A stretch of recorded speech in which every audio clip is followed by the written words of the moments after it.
আমি ফতোয়া দিচ্ছি বেগম রোকেয়া কাফের মুরতাদ। বাংলাদেশের সমস্ত রাষ্ট্রযন্ত্রের সমস্ত নেতা সহ যত রাজনৈতিক ব্যক্তিত্ব আছে, যত বুদ্ধিজীবী আছে, ওপেনলি আমি চ্যালেঞ্জ ঘোষণা করলাম, কারণ বাপের ক্ষমতা যদি থাকে বেগম রোকেয়াকে মুসলিম এটা প্রমাণ করে দেখা। আমি প্রস্তুত আছি, কে আসবে আমার সামনে লড়াই করতে, বাকযুদ্ধ করতে, বেগম রোকেয়াকে মুসলমান বনে প্রমাণ করবে কার বাপের স্বার্থ আছে এটা। বেগম রোকেয়া তসলিমা নাসরিনের চাইতে বড় ইসলাম বিদ্বেষী ছিল। আপনি আমি তো তসলিমা নাসরিনের ব্যাপারে খুব সতর্ক, কিন্তু বেগম রোকেয়ার ব্যাপারে আপনার আমার সফট কর্নার কেন? বেগম রোকেয়া তো এই বাঙালি জাতির সর্বপ্রথম ইসলামের বিরুদ্ধে এই বেগম রোকেয়া বই লিখেছিল। রাষ্ট্রযন্ত্র এর ব্যাপারে কথা কইলে পুরা নড়ে চড়ে বসে। জানি না এই বক্তব্য ভিডিও যাওয়ার পরে আমার কি দশা হবে। আপনারা আমাদেরকে সংবিধান দেখাবেন, যে সংবিধানে কোনো মানুষের ব্যাপারে অপমান করার নিয়ম নাই। যদি আপনাদের এই বক্তব্য আমাদেরকে মানতে হয়, তাহলে আমিও দাবি করতে চাই স্বাধীনতা ৭১-এর ভেতরে যারা স্বাধীনতার বিরুদ্ধে গিয়েছিল তাদেরকে যদি রাজাকার বলা যায়, ইসলামের বিরুদ্ধে যেই কুলাঙ্গার যাবে তারও কাফের বলা যায়। বেগম রোকেয়ার মূল মেজাজ হলো এবং মূল দাবি হলো কোরআন, তাওরাত, জবুর, ইনজিল সহ ১০৪খানা কিতাব যা আসমান থেকে এসেছে, বেগম রোকেয়া বলে এগুলো সব নবী দাবিদার ওই পয়গম্বরদের বানানো, এটা আল্লাহর গ্রন্থ নয়। যারা বেগম রোকেয়াকে কাফের মানতে চায় না তারাও কাফের। শিক্ষা ব্যবস্থার মাধ্যমে আমার সমাজের পরবর্তী প্রজন্মকে নাস্তিক বানানোর এক গভীর ষড়যন্ত্র চলছে। এদেরকে চিনিয়ে দেওয়া হচ্ছে লালন তোমার আদর্শ, এদেরকে চিনিয়ে দেওয়া হচ্ছে বেগম রোকেয়া তোমার আদর্শ। যদি এরা আমাদের আদর্শ, এই কথাটা আমার বাচ্চাদের মাথায় যদি গেঁথে যায়, এই বাচ্চারা কদিন পরে তাদের ভক্ত হয়ে তাদের বই পড়ে নাস্তিক হয়ে যাবে। সুতরাং আমাদের বাংলাদেশের মুসলমানদের এখন আওয়াজ তুলতে হবে। ৯০% মুসলমানের করের টাকা, ট্যাক্সের টাকা দিয়া যে স্কুল চলে, কলেজ চলে, ভার্সিটি চলে, আমার স্কুল কলেজ ভার্সিটিতে নাস্তিক্যবাদ বেগম রোকেয়ার লেখাপড়া করতে দেওয়া যায় না। ইসলাম নারীদেরকে ঠকিয়েছে না জিতিয়েছে? ইসলাম নারীদের অপমান করেছে না সম্মান দিয়েছে? আমাদের বাংলাদেশে নাস্তিক্যবাদ প্রচার করে যে ইসলাম নারীদেরকে ঠকিয়ে দিয়েছে, ইসলাম নারীদেরকে অপমান করেছে। গত ৩-৪ দিন আগে আমাদের বাংলাদেশে বেগম রোকেয়ার একটা বিরাট প্রোগ্রাম হয়ে গেল বাংলাদেশে। রাজশাহী বিশ্ববিদ্যালয়ের খন্দকার মাহমুদুল হাসান ফতোয়া দিলেন, পদার্থবিজ্ঞানের একজন টিচার, তিনি ফতোয়া দিলেন বেগম রোকেয়া কাফের এবং মুরতাদ ছিল। এই বক্তব্যটা দেওয়ার পর পুরো নাস্তিক পাড়া এবং রাষ্ট্র ব্যবস্থার অধিকাংশ রাষ্ট্রীয় নেতারা এবং বাংলাদেশের বড় বড় রাজনৈতিক ব্যক্তিত্বদের মাথা খারাপ হয়ে গেছে। বেগম রোকেয়ার বিরুদ্ধে কথা বললে, বেগম রোকেয়ার বিরুদ্ধে ফতোয়া দিয়েছে, বেগম রোকেয়াকে কাফের কেন বলল, বেগম রোকেয়াকে কেন মুরতাদ বলল? আমি বলি তারা হয়তো এই প্রশ্নটা করতে পারে এজন্যই যে স্কুল কলেজ ইউনিভার্সিটির কোনো লোকের ব্যাপারে ফতোয়া দিতে পারে না। তো ঠিক আছে, মাহমুদুল হাসানের ফতোয়া আজকে আমি রেখে দিলাম, আমিও তো একজন মুফতি, আমি ফতোয়া দিচ্ছি বেগম রোকেয়া কাফের মুরতাদ। আরো জোরে কর। বাংলাদেশের সমস্ত রাষ্ট্রযন্ত্রের সমস্ত নেতা সহ যত রাজনৈতিক ব্যক্তিত্ব আছে, যত বুদ্ধিজীবী আছে, ওপেনলি আমি চ্যালেঞ্জ ঘোষণা করলাম, কারণ বাপের ক্ষমতা যদি থাকে বেগম রোকেয়াকে মুসলিম এটা প্রমাণ করে দেখা। আমি প্রস্তুত আছি, কে আসবে আমার সামনে লড়াই করতে, বাকযুদ্ধ করতে, বেগম রোকেয়াকে মুসলমান বনে প্রমাণ করবে কার বাপের স্বার্থ আছে এটা। বেগম রোকেয়া তসলিমা নাসরিনের চাইতে বড় ইসলাম বিদ্বেষী ছিল। এটা শুধু আমার মুখের বুলি নয়, আমি শুধু এই বক্তব্যটা দেওয়ার জন্য আপনাদের সামনে আজকে বসেছি। সময় যেহেতু কম, আমি এটা মুখে মুখে বক্তব্য দেই না। বাংলাদেশের যত ভণ্ড আছে সব ভণ্ডদের বই আমার কাছে আছে। এটা বেগম রোকেয়ার বই, বাংলা একাডেমি, সরাসরি বাংলা একাডেমি থেকে কিনে এনেছে। আমাদের এই বেগম রোকেয়ার ব্যাপারে আলোচনা কেন করব? আমাদের বাংলাদেশে আমরা যখন স্কুলে পড়েছি বেগম রোকেয়াকে আমাদের মায়েদের আদর্শ হিসেবে আমাদেরকে পড়ানো হয়েছে। কথা কয় না? এখনো স্কুলে বেগম রোকেয়ার লেখা নাই? আরে বলেন আছে না নাই? আপনার সন্তান কার আদর্শে বেড়ে উঠে আপনি সতর্ক হন না কেন? আপনি আমি তো তসলিমা নাসরিনের ব্যাপারে খুব সতর্ক, কিন্তু বেগম রোকেয়ার ব্যাপারে আপনার আমার সফট কর্নার কেন? বেগম রোকেয়া তো এই বাঙালি জাতির সর্বপ্রথম ইসলামের বিরুদ্ধে এই বেগম রোকেয়া বই লিখেছিল। আমাদের খবরই নাই। রাষ্ট্রযন্ত্র এর ব্যাপারে কথা কইলে পুরা নড়ে চড়ে বসে। জানি না এই বক্তব্য ভিডিও যাওয়ার পরে আমার কি দশা হবে, কিন্তু আমার স্পষ্ট বক্তব্য, খন্দকার মাহমুদুল হাসানের ফতুয়া শুধু এটা নয়, বাংলাদেশের 16 কোটি মুসলমানের পক্ষ থেকে ফতুয়া দিয়ে গেলাম, বেগম রোকেয়া কাফের মুরতাদ। আপনারা আমাদেরকে সংবিধান দেখাবেন যে সংবিধানে কোনো মানুষের ব্যাপারে অপমান করার নিয়ম নাই। যদি আপনাদের এই বক্তব্য আমাদেরকে মানতে হয়, তাহলে আমিও দাবি করতে চাই, স্বাধীনতা 71-এর ভেতরে যারা স্বাধীনতার বিরুদ্ধে গিয়েছিল তাদেরকে যদি রাজাকার বলা যায়, ইসলামের বিরুদ্ধে যেই কুলাঙ্গার যাবে তারও কাফের বলা যায়।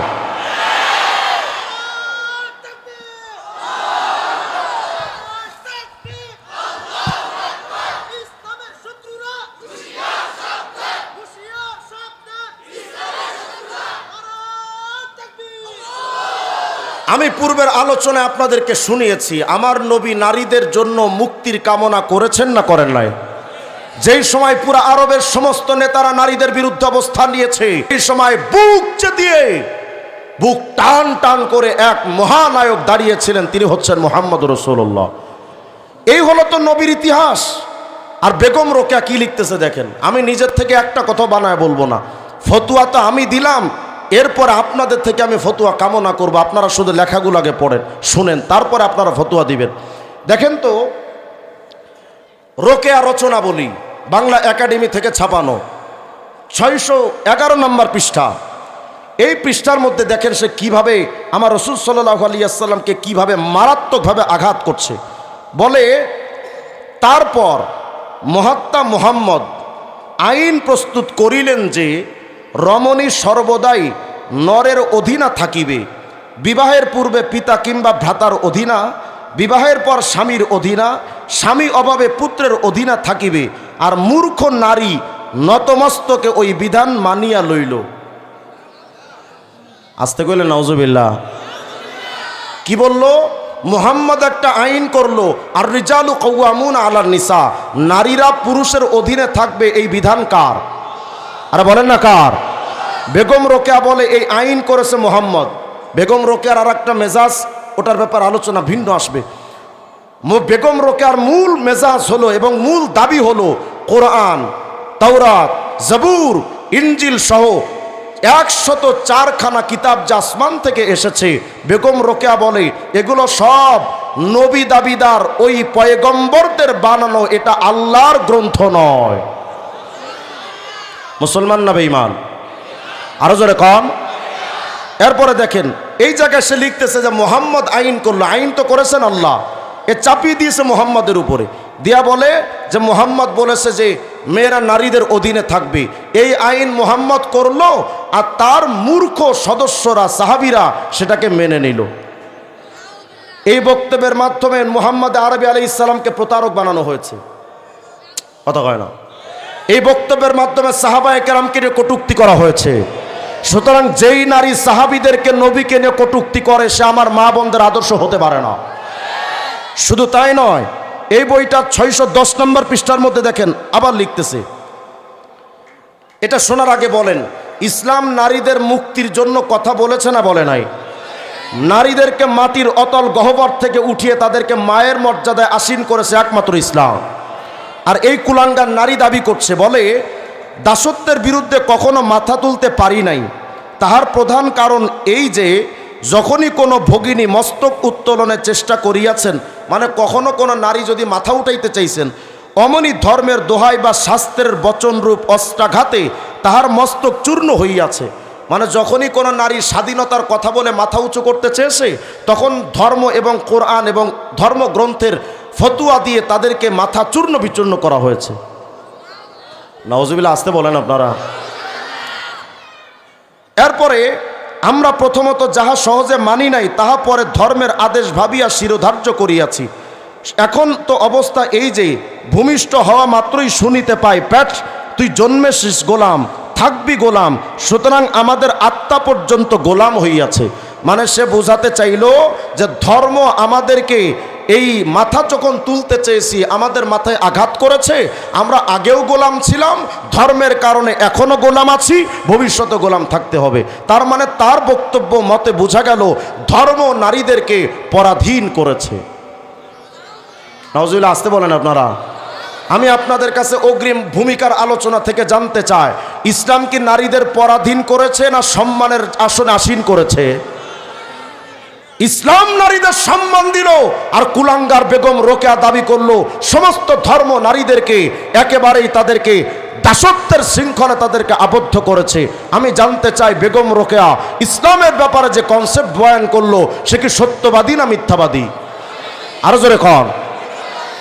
এরপরে এখানেই শেষ নয়, 611 নম্বর পৃষ্ঠায় আরেকটা দাবি করেছে, লিখতেছে আমরা তো মনে করি বেগম রোকেয়া আমাদের বাংলাদেশের আর তার সেরা বক্তা আছে, 1990 সালের বক্তা আর কি, আমাদের তারেক মনোয়ার সাহেব।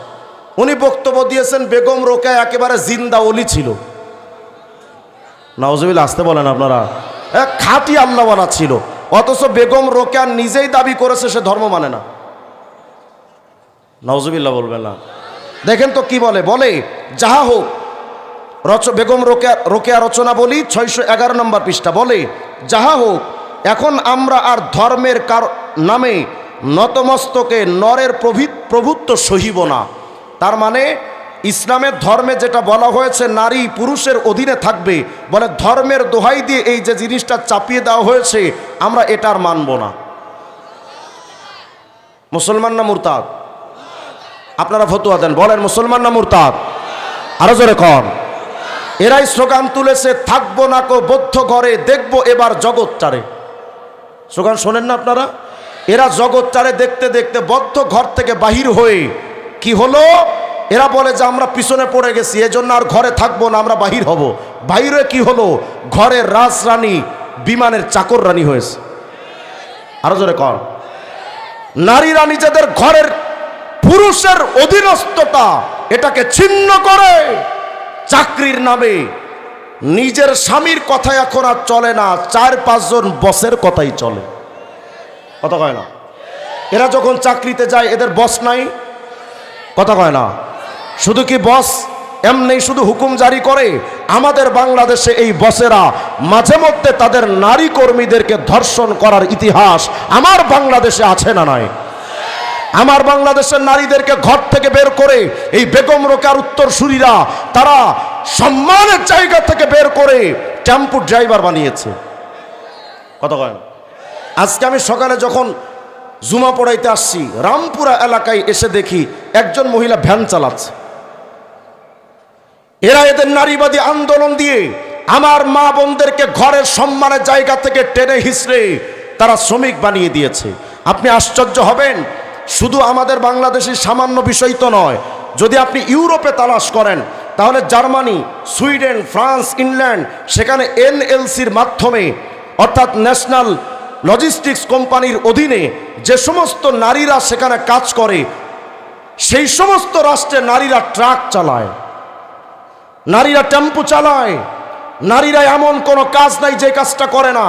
ইসলাম তো নারীদেরকে শুধু বাহিরে কাজ করা কেন, ইসলাম নারীদের ওপরে স্বামীর ঘরে স্বামীর খেদমত করার কাজও তো ইসলাম চাপিয়ে দেয় নাই। সুবহানাল্লাহ বলবে না? আপনাদের কাছে এটা নতুন মনে হচ্ছে মনে হয় না? ইসলাম কিন্তু নারীদের পুরুষের রান্না করে দেওয়া, কাপড় চোপড় ধুয়ে দেওয়া, তার ঘর সাফ করা, এইগুলো কাজ তো নারীদের উপরে ইসলাম চাপায় দেয় নাই। সে তো কাজের মহিলা নয়, সে আমার জীবনের অর্ধাঙ্গিনী। কথা কয় না? ইসলাম নারীদের কতটা সম্মান দিল যে তুমি ঘরের মধ্যে কাজ করতে বাধ্য নও, অথচ কুলাঙ্গারেরা বলে ইসলাম নারীদেরকে সম্মান দেয় নাই, তারা ঘরের থেকে বের করে টেম্পো ড্রাইভার বানিয়ে দিল। তারা হোটেলে যদি আপনি যান, রেস্টুরেন্টে দেখবেন ওয়েটার রাখা হয়, নারী ওয়েটার, শর্ট কাপড় পরিয়ে নারীদেরকে দাঁড় করিয়ে রাখা হয়, পুরুষরা যেন আকর্ষণ তৈরি হয়, এরপরে যেন হোস্টেলের মধ্যে তারা ঢোকে, রেস্টুরেন্টে যেন ঢোকে।